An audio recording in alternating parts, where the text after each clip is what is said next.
दोस्तों आज है 10 अगस्त 2020 और बात करते हैं आज के अखबारों की प्रमुख खबरों के बारे में। और पहली खबर में रक्षा सामान बाहर से नहीं आएंगे। मैं आप लोग को बता दूं, केंद्र ने आत्मनिर्भर भारत अभियान के तहत सैन्य उत्पादन बढ़ाने के लिए 101 रक्षा उपकरणों के आयात पर रोक लगाने का फैसला किया है। और यह प्रतिबंध चरणबद्ध तरीके से दिसंबर 2020 से दिसंबर 2025 के बीच में लागू होगा। देश के रक्षा उद्योग जगत को इन तकनीकों के निर्माण के लिए प्रोत्साहित किया जाएगा। और रक्षा मंत्री राजनाथ सिंह ने रविवार को ट्वीट कर इसकी घोषणा की। उन्होंने कहा कि जो उपकरण प्रतिबंधित होंगे उनमें तोप, असॉल्ट राइफल, स्नाइपर राइफल, परिवहन विमान, ड्रोन, सर्वे लोकल, फ्लोटिंग डॉक आदि शामिल होंगे। मैं आप लोग को बता दूं कि 5 साल के लिए उपकरणों की विदेशी खरीद पर रोक लगाई गई है। और 3 सबसे बड़े हथियार खरीदार देशों में अभी भारत शामिल है। और मैं आप लोग को बताऊं कि 16 अरब डॉलर से अधिक का आयात हमारे देश में पिछले 5 सालों में हुआ है। बढ़ते हैं अगली खबर की तरफ। और अगली खबर में सोनिया गांधी अध्यक्ष बनी रहेंगी, ऐसा कांग्रेस के सूत्रों ने कहा है। और मैं आप लोग को बताऊं कि कांग्रेस अध्यक्ष सोनिया गांधी फिलहाल अपने पद पर बनी रहेंगी। और पार्टी का कहना है कि नया अध्यक्ष चुनने के लिए जल्दी ही प्रक्रिया शुरू की जाएगी। तब तक कांग्रेस अध्यक्ष के तौर पर सोनिया गांधी जिम्मेदारी संभालती रहेंगी। इस बीच पार्टी के अंदर पूर्णकालिक अध्यक्ष चुने जाने की मांग लगातार जोर पकड़ रही है। और पार्टी के अंतरिम अध्यक्ष के तौर पर सोनिया गांधी का कार्यकाल 10 अगस्त को खत्म हो रहा है। और इस बारे में सवाल किए जाने पर पार्टी प्रवक्ता अभिषेक मनु सिंघवी ने कहा है कि ये सही है कि सोनिया गांधी को पार्टी के अंतरिम अध्यक्ष की जिम्मेदारी संभाले हुए पूरा 1 साल हो गया है, पर इसका मतलब ये नहीं है कि पद खाली हो जाता है। इसी बीच राहुल गांधी ने गलत नीतियों से करोड़ों लोग बेरोजगार हो रहे हैं, ऐसा आरोप लगाया है। मैं आप लोग को बताऊं, कांग्रेस ने रोजगार के मुद्दे पर सरकार को घेरा है। और पार्टी के पूर्व अध्यक्ष राहुल गांधी ने बेरोजगारी का मुद्दा उठाया है।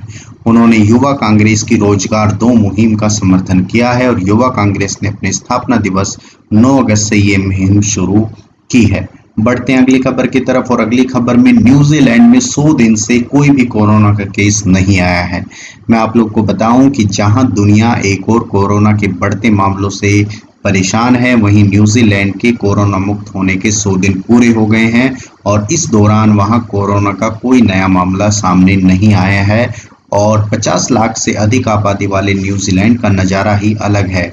दर्शकों से भरे स्टेडियम में रग्बी मैच हो रहे हैं। रेस्टोरेंट, बार और पब में लोग मनोरंजन कर रहे हैं। कोरोना पर सख्ती को लेकर प्रधानमंत्री जेसिंडा आर्डर्न वाही बटोर रही है। और न्यूजीलैंड ने पहला मामला फरवरी में सामने आया था। और मार्च के अंत में भारत के साथ ही उन्होंने भी लॉकडाउन लगाया था। और उसके बाद महज 100 दिन में देश में एक भी कोरोना का मामला देखने को नहीं मिला है।